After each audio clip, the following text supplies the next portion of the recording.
Do you know what I hate more than social media? The influencers. If you guessed it's influencers, then you would be correct. Now it comes to no surprise, like myself, a niche micro-influencer of my own caliber hates the peers and the people amongst himself. Yes, I do hate almost every influencer I come in contact with. There are only a select few people that I do not dislike. Now, the thing with social media is, it's a very consistent push for who can be better, who looks cooler, who's more awesome, who's more relatable. And today, I'm here to open your mind, biblically. I look like Jesus. I'm here to pop your cherry. I got a mustache now. You definitely can trust my opinion on fashion. There's been a lot of speculation about me, a lot of constructive criticism. A lot of people have been like, JQ, I think you should make some more interesting content, something that's a little bit better, cooler. And I'm like, you know what? Maybe you're right. Maybe I should. Or maybe I'm only lying to myself and it's just the voices in my head that are telling me this. I guess I'll never know. Well, welcome back all fashion lovers and MFs that continue to follow me and subscribe. I'm your host, Fashion Elitist, aka JQ. And today we get to bully social media influencers and their thought process. Now, I might sound condescending, believe me, I am not. There will be some specific people that I'm targeting, and hear me out, I will censor out their face and their name. I just wanna go over the whole idea of what they're really pushing to their audience, the very susceptible iPad kids that consume fashion content on a daily. I wanna bring up my point here, what kind of triggered me. I was going through TikTok and it popped up again, so I think it was a sign of fate. I first saw this on an Instagram reel, and here it is, it's popped up right here, but I'll read it out for you and I'll just sum it down for you. She basically goes on to detail that a lot of people ask if she wears these outfits outside and are these like real outfits that you wear on a daily, and basically what she says is she doesn't have a time and a place to wear certain items, or I guess these outfits she makes for reels and or TikTok. For social media, we'll just use that as a blanket term, and she actually doesn't wear them. They're only for social media. They are only for the clicks and the clout. She actually wears things that are a little bit more simmered down. She says that she feels like her more casual outfits aren't social media worthy and that they aren't good enough. So she has to cosplay these outfits, make them interesting for social media, because of course that gets you more clicks, more followers, more views. So I guess she was being transparent with her audience and saying, hey, I'm gonna make a little cool series. I'm gonna show you what I cosplay as, very cool and interesting, very extravagant. I don't wear these out though. I wear these outfits out because these are more realistic. Now that you've gathered all this information from what I've talked about, let me get to my main beef with this, I guess, overall discussion of real outfits versus social media outfits. Is the main idea that of fashion, the main pillar of fashion, I would say, is self-expression. Now, with self-expression, there comes a lot of different avenues and different genres of style that you can really get yourself into. You see this consistently pushed on social media where it's an aesthetic thing. We see punk aesthetic, we see grunge aesthetic, and it's like, what even is this? This isn't even this aesthetic that they're trying to go for. Aesthetic is just basically used to say it's a look and I'm just using it because it's cool and interesting looking, but I don't understand why I'm really wearing it. It's not really me. Basically, it's people, scratch that, not people, I'll say NPCs that use this type of language to solidify an idea in their head that they are actually participating in a certain style, but instead they are appropriating said culture that people use to express themselves. Now hear me out, you don't necessarily need to always know the vast amount of history behind a subculture or a certain genre you're trying to get into. Some don't really have some historical value, some are just mostly aesthetic, kind of like darkwear and the functionality of like the way items drape, they look, the texture, the feel of it, the just overall expression of it. But the thing is, there are a lot of genres and subcultures, I'm sure you can comment them down below, that have some interesting backstory on why people actually wear them. Now there's a very fine line of if you're wearing someone's way of self-expression as an aesthetic. Now, it'd be like me dressing up in punk, which has a lot of culture behind it, there's a lot of reasons to it, and there's like a huge history, and I become a cosplayer, so to speak. Now, this all comes together in a very unauthentic veil, and that's something that a lot of social media people do not want to be seen as. The idea of cosplaying someone's way of self-expression just for social media views, follows, and just overall interaction, now that we say that out loud, it kind of does sound corny, does it not? The thing is, I understand that influencers and people that are on the internet need to get views and, likes and stuff, but there's a very fine line from being your true self on the internet and being very unauthentic. And with that, you're losing yourself for clout. And is it really worth it? Because you are very much influencing, like an influencer does, your audience to truly believe that it is okay to just dress up for the internet and wear items that truly don't represent you because you only are looking for the clout and or gratification. No, what's the word? It's not gratification. What is it called when you look for people's... The most extravagant outfits tend to get the most views, and also vice versa, the most relatable outfits get the most views. Now, there is a middle ground where there's people like myself that I don't dress too extravagant, and I also don't dress too quirky or interesting. There's a lot of people that dress very extravagantly because it's just how they express themselves. You know, a good example would be people that dress in camp. That people that dress in camp are very extravagant, very interesting, but it very much perpetuates their way of self-expression. And imagine if I came out to everybody and I was like, yeah, I dress in camp because it just gets me views and stuff. Oh, I would get crucified. But yet there's everyone in this comment section that very much, you know, applaud and appreciate the relatability of saying, you know, I only do this for the views. Relatable outfits outperform real outfits. And that's a very interesting thing to state because we see this very huge consistency in the realm of fashion where maybe being extravagant, avant, or very interesting can also get you views. But I see this huge line in social media and even in the fashion community that relatable outfits and relatable creators do create a very huge... But first, let's make some coffee. The oat milk that I like, I'm gonna pour half of it in here. Another beautiful pour. We are gonna put our coffee mate in just a dash. Now we're back. Wow, I look kind of stupid. Let me put on something better. Let me try something else. Let's switch it again. No beanie is just obviously a lot better. It's my best choice, to be honest. I like to say outfits are on a spectrum of very relatable to the middle ground or the gray area, then to the very extravagant, very interesting looking stuff. Now we'll get back to that little chart that I made. Now the thing is, this brings in a huge question.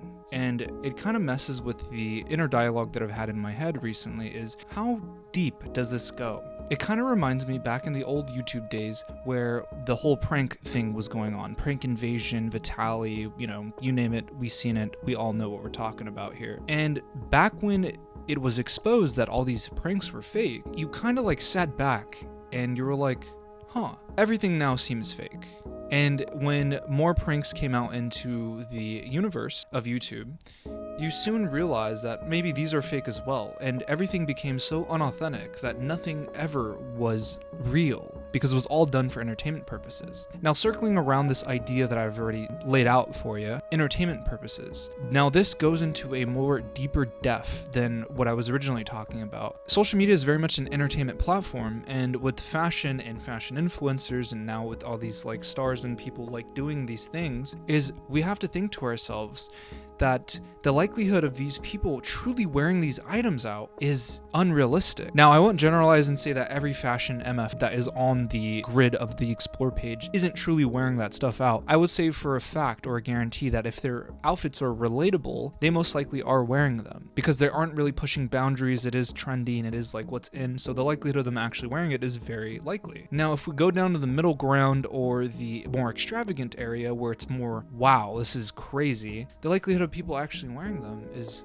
less likely. Now, my whole consensus of what I'm trying to really speak to you about is this idea of, are people truly wearing these items because they see it as a way of self-expression, or is it solely for entertainment purposes?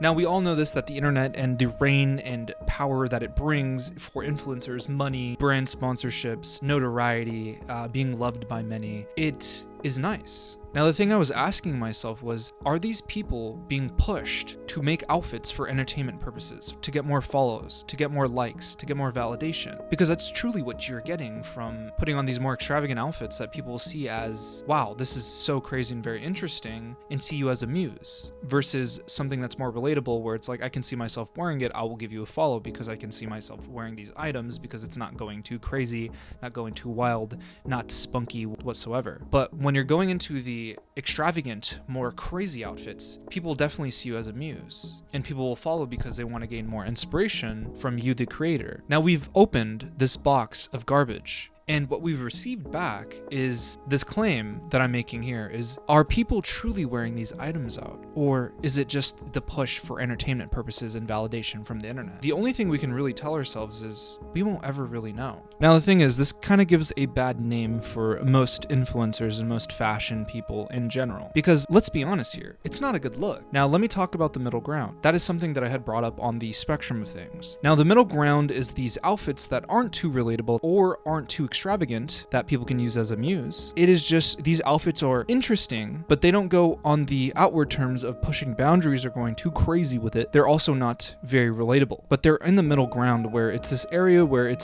they look good, they look interesting, but they're not cool enough for me to follow. They're not interesting for me to like. I will say, in these extravagant outfits that we see from day to day and on social media and TikTok, Instagram, whatever you use, these outfits garner an emotion or a feeling, and we see it. And although it might not be my personal style, I'll give them a follow.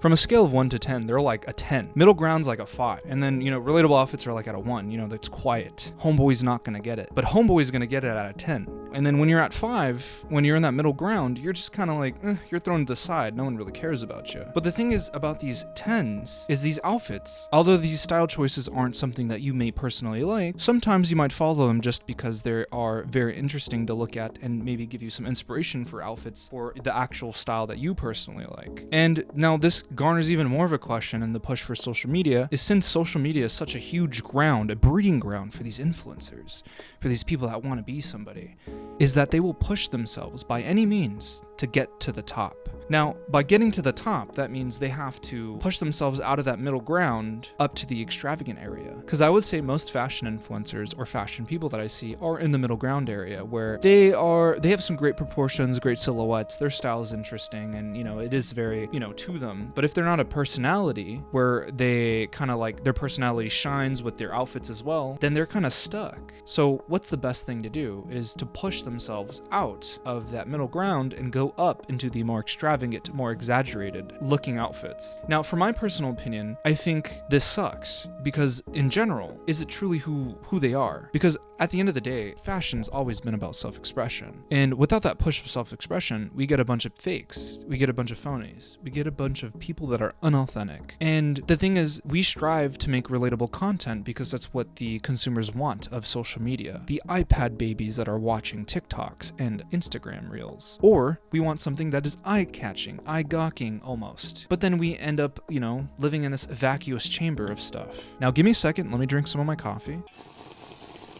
God, that is great. That is some good stuff. Now I'm going to move you to the left side of me. Now, thank you for being on the left side of me. Now, to further my point, since there is a constant social media pressure to always be more interesting and, have a better outlook than most people, it pushes these people and these influencers to change their look to fit into a demographic of people that will continuously watch them. Now, interesting enough, I'm sure this person thought that a lot of people would be like, oh wow, you're being like transparent and authentic, and this is so cool of you to like tell us that, you don't wear these outfits out, these are only for entertainment purposes. But at the end of the day, if you really look into it, you'll realize that it's just a lot of blind followers and a lot of blind likes and comments. It turns out that this person's only cosplaying. It kind of gives the whole feel of like, I'm only wearing this style because it's aesthetic. It's a look, I like how it looks. But the reason why that I dislike this so much is because when you're doing it for entertainment purposes, it just only means that you're being unauthentic to yourself and the way you're, pushing your own means onto the internet to your audience. Because what you're telling your audience is it's fine to fake it and dress up as somebody else's way of self-expression just for the views and for the validation that the internet gives you. Now, the thing is, when you go into the more extravagant outfits, obviously I made that chart. The extravagant outfits, people that are truly wearing them out instead of just cosplaying inside just for entertainment, for that Instagram reel or for that TikTok, people that wear it out, they will get people that will stare at them. They do deal with a lot of like, society and how people view them. And it's such a test of courage, and it's just so difficult for people like that to wear their items out that are truly expressing themselves, for someone on the internet to take that and wear it as a means of entertainment. And it's pretty frustrating, because imagine if it was you and someone took, like, I don't know, your style and just wore it as an aesthetic. It kind of is a little dirty, kind of feels a little musty, you know, it feels a little gross, because it's like, you don't dress like that, you dress like a Y2K girl, or you dress like a himbo out in the backwoods. Like, you would never be wearing this, and you're just wearing it for the internet. It's a bit corny, to be honest. And, you know, you walk around and you're just like,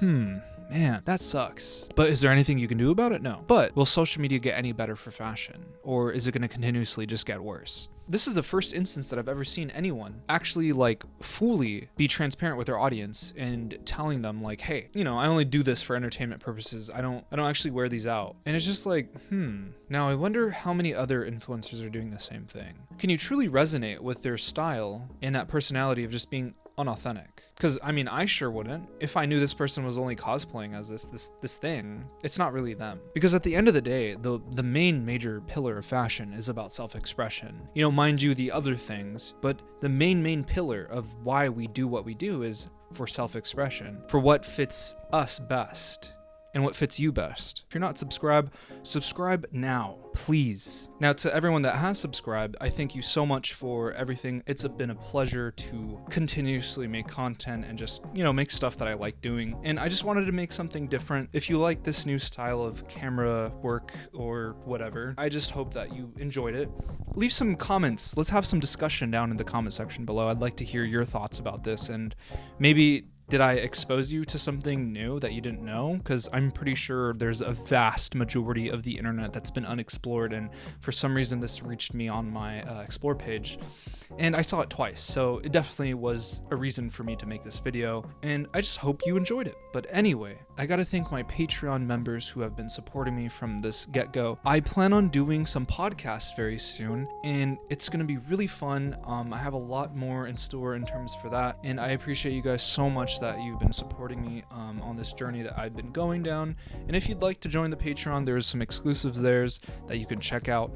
Just click the link in my description, and yeah, if you want to follow me on my other socials and stuff and whatever, just check the description box or whatever, and, you know, read, click, do your thing. You can click on any of these videos here. You can watch my other content. It probably isn't as good as this one because I get better with every video. But hey, you know, it's always good to watch the past me.